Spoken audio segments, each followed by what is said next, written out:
ज्या वेळेस स्वामींचे चरण धरले, मनामध्ये एकच विचार केला, मी स्वामींशिवाय मी दुसरा विचार करू शकत नाही, स्वामींशिवाय मी दुसऱ्यावर प्रेम करू शकत नाही.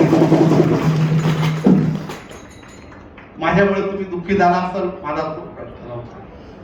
एक भरून आलं वाटलं म्हणून तुमच्याकडे एक सांगावं म्हणून मन मोकळं केलं की आयुष्यात एवढे कठीण प्रसंग येतात तरी माणूस त्याला सामोरं जातो. ती माझी बहीण होती. आयुष्यभर मुलं बाळ नाही झाले पण कधी स्वामींना दोष दिला नाही की स्वामी मी तुमची एवढी सेवा करते पण मला मूल दिलं नाही. पण त्या दिवशी तिने ज्यांना मुलं मानले सगळ्या मुलांनी 5,000 गोळा करून पुरा सातपूर अर्ध भर होतं. त्या दिवशी एवढं सातपूर रडत होतं तिच्यासाठी आणि तिची विदाई करायला अख्खं सातपूर तिथे आलेलं होतं. जेव्हा ती आजारी पडली तर ती चांगलं होण्यासाठी सर्वजण प्रार्थना करत होते. महाराजांनी माझी अशी परीक्षा पाहिली. जेव्हा तिला ऍडमिट केलं, महाराजांना ती आवडली असतं. जे चांगले व्यक्ती असतात स्वामी त्यांना घेऊन जात असतात. ह्या मठामध्ये कोणी आजारी पडलं तर पहिले मी त्याला मठाची उदी देतो आणि महाराजांच्या ओटीतले फुलं देतो. त्या भक्तावर तेवढा तरी फरक पडतो. पण बहीण ऍडमिट झाली तर घरच्यांना असं लक्षात येऊ दिलं नाही का उदी घेऊन जावं, महाराजांच्या अंगावरची शाल घेऊन जावी. ती शाल टाकली असती ती नक्की वाचली असती. पण स्वामींनी तेवढं सुद्धा सुचू दिलं नाही. तिच्यापर्यंत उदी सुद्धा नेऊ दिली नाही. एवढ्या कठीण परिस्थितीत मला टाकलं. प्रत्येकाच्या वेळेस मी सांगतो हे उदी घेऊन जा, हे घेऊन जा, पण तिच्या वेळेस ते सुद्धा आठवून दिलं नाही. ही परमेश्वराची परीक्षा आहे. भगवंत परीक्षा अशा ठिकाणी पाहतो की आपण त्याचा विचार करू शकतो. आणि अशा कठीण प्रसंगी त्याच्यावर दुःख आहे तरी तो स्वामींसाठी तो येऊन उभा आहे. स्वामींसाठी आल्या आल्या तिकडं बहिणीची चित्त सुद्धा शांत झाले नाही, इकडं स्वामींसाठी शांत शिवते. असे स्वामी भक्त होणं शक्य नाही. प्रत्येक ठिकाणी कृष्ण आहे. आमच्या भावाचाच मुलगा आहे. कॉलेज सोडून आला का स्वामींची सेवा करू लागतो. हर्षवर्धन महाराज आहे, बिचारे हातावरचे, पण कायम दुकान बंद करून ह्या मठासाठी माझा भक्त उपाशी नाही गेला पाहिजे. दुकान बंद करून अन्नदान बनवायला उभे. 4 दिवस झाले दुकान. प्रवीण आहे रे, पप्पू सोनवणे, विशाल शिरसाटे, प्रशांत वेगळे, उत्तम शेठ, अशा अनेक स्वामी भक्त आहे. गोकुळ आहे. एवढ्यांची नावं आता घेतले तर खूप वेळ लागेल म्हणून त्यांनी राग मानू नका कृपया की आमचं नाव आलं नाही. हे सर्व स्वामी भक्त तुमच्या पुढे दिसत आहे.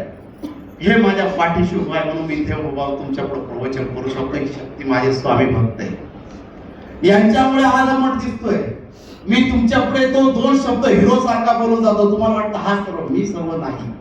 हे म्हणून मी इथे उभा आणि यांच्यामुळे स्वामी इथं बसलेले. ज्यावेळेस माझ्यात मीपणा येईल, अहंकार येईल, त्यावेळेस स्वामी महाराज माझ्या कमरेवर लाथ मारून बाहेर काढून देते. म्हणून मीपणा कधीच करायचा नसतो. हे सर्वांमुळे कधीच तो अहंकार झाला नाही पाहिजे. बैलगाडी खाली कुत्र चालतं, त्या कुत्र्याला वाटतं ही बैलगाडी माझ्यामुळे चालू आहे, पण तो वर कधीच पाहत नाही का पुढं बैल तिला वरून राहिले. हा अहंकार त्या दिवशी आपल्यात ती बैलगाडी निघून जाऊन आपण बैलगाडी खाली चिरडल्याशिवाय राहणार नाही. हा अहंकार हे सर्व भगवंत करत असतो. आपण कठपुतली सारखे नाचत असतो.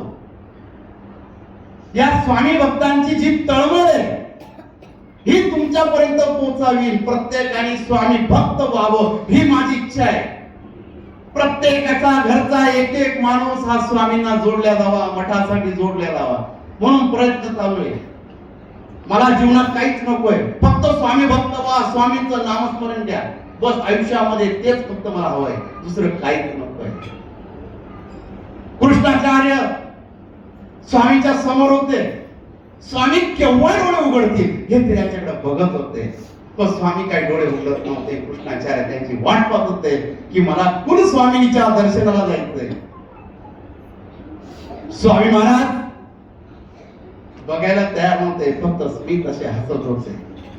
श्रीपाद भट स्वामींचा लठ्ठ्या स्वामींना हवा देत होता पंख्याने. आणि तसाच एक स्वामींचा भक्त श्रीपाद भट आणि कृष्णाजी पंत स्वामींचे असंख्य भक्त आपल्या समोर. फक्त बाळप्पाजी, चोळप्पाजी, सुंदराबाई ज्यांचं नाव येतं त्यांना आपण ओळखतो. पण कानफट्या हा एक स्वामींचा निश्चिम भक्त होता, साधू होता. त्याच्यात एवढी ताकद होती, तो 10 जणांना फेकून द्यायचा स्वामींसमोर. स्वामींबद्दल कोणी काय बोललं, कोणी निंदा केली, हा कानफड्या खांद्यावर उचलून फेकत असे त्या अक्कलकोट मध्ये घडलेले प्रसंग आहे. जेव्हा गुरु लीलामृत आपण वाचतो ना, त्या गुरु लीलामृतामध्ये एक एक प्रसंग असा मांडलेला आहे की माझ्या स्वामींचं चरित्र काय, माझे स्वामी काय, जे जिवंत उदाहरण त्या गुरु लीलामृतामध्ये दिलेलं आहे.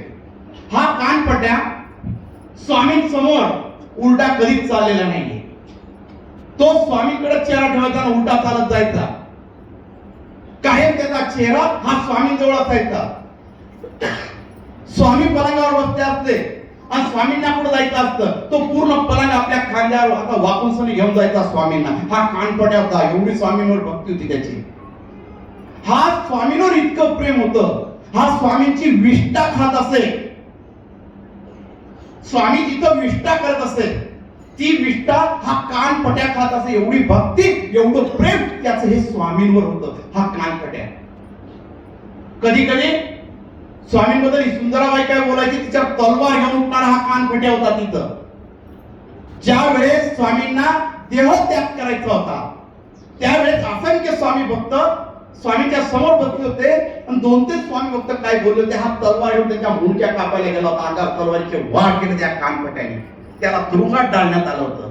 स्वामी एक शब्द बोलत नव्हते, पण स्वामींच्या स्पर्शाने जेवढे स्वामी भक्तांना तलवारीचे घाव झाले ते फक्त स्वामींच्या स्पर्शाने जसेच्या तसे होऊन गेले. ही स्वामी भक्ती.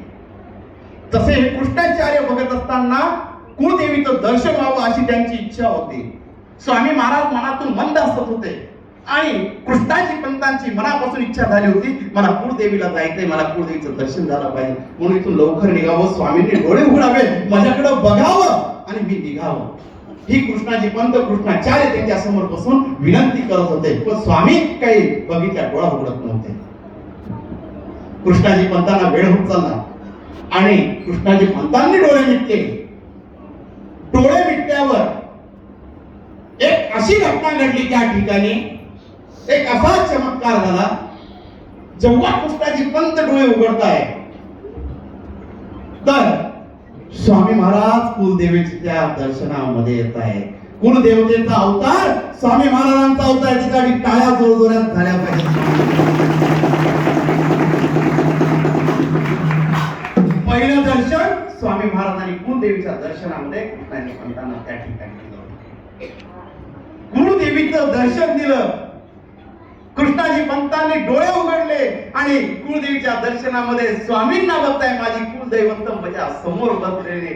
स्वामींच्या अंगावरची साडी न अंगावर बदल घेतलेला सुंदरचं रूप माझ्या स्वामींच्या आईच्या रूपामध्ये तिथे होतं आणि त्यांना कृष्णाजी पंत बघत होते. साक्षात असं सुंदर असं रूप त्या अक्कलकुटामध्ये झालेलं होतं आणि सर्व भावी भक्त बघत होते की माझे स्वामी कुलस्वामींच्या दर्शनासाठी सर्वांना देण्यासाठी इथं कुलदेवीच्या अवतारामध्ये बसलेले आहेत. सर्वजण फुलं उधळत होते स्वामींवर आणि स्वामी महाराज मंद मंद हसत होते. कुलदेवीचं दर्शन दिल्यावर जेव्हा कृष्णाजी पंत स्वामींकडे बघू लागले आणि डोळ्यामध्ये आनंदाचे अश्रू येऊ लागले, एक एक टप टप अश्रू असा डोळ्यातून खाली पडू लागला. डोळ्यातून अश्रू पडत होते, स्वामींकडे बघत होते. कुलदेवी माझ्या समोर बसलेली. कुलदेवीचं दर्शन करता करता भारावून गेले कृष्णाजी पंत. महाराजांची अगणित कृपा त्या कृष्णाजी पंतांवर झालेली होती. ही स्वामी भक्ती. आपण जसं स्वामींकडे बघणार त्या रूपामध्ये स्वामी महाराज आपल्याला दर्शन देणार. स्वामींकडे जे जे भक्त होते, ज्या ज्या रूपामध्ये बघत होते, त्या त्या रूपामध्ये स्वामी महाराज दर्शन देत होते. कोणाला विठ्ठलाच्या रूपामध्ये दर्शन दिलं, त्याची कथा होईलच पुढे. कोणाला गणपतीच्या रूपामध्ये दर्शन दिलं. महाराज प्रत्येक भक्ताला दर्शन देत होते. पुढच्या कथेमध्ये हे सुद्धा येणार आहे, जे आपण महाराजांपुढे शाल महाराजांना पांघरतो. स्वामी महाराज जेव्हा प्रगट झाले, अंगाशिवाय लंगोटीशिवाय महाराजांकडे काहीच नव्हतं, टोपी सुद्धा नव्हती. अक्कलकोटला आले स्वामी महाराज, अंगावर एक वस्त्र नव्हतं. अनेक भक्त स्वामींना रत्न मोहऱ्या भरमसाठ वस्तू स्वामींसाठी घेऊन येत होते, पण स्वामी म्हणायचे, अरे मला काय करायचंय, मला तुमचा भाव हवाय, तुमचं प्रेम हवंय, तुमची श्रद्धा हवी, आणि तुम्ही जेव्हा माझ्याकडे विश्वासाने याल मी तेव्हा तुम्हाला भेटेन. हे स्वामी महाराज अक्कलकोट आहे. मी देण्यासाठी आलेलो आहे माझ्या भक्तांना, घेण्यासाठी नाही आलेलो आहे. स्वामी महाराज सतत देत गेलेले, भक्तांना देत गेलेले. ज्या भक्तांनी जे मागितलं अक्कलकोट मध्ये स्वामी असताना ते दिलेले. आणि जेव्हा स्वामी महाराजांनी आपला प्राण सोडला, देहत्याग केला, त्यावेळेस सुद्धा स्वामी सांगून गेले, हम गया नहीं हम जिंदा है. हे स्वामी महाराज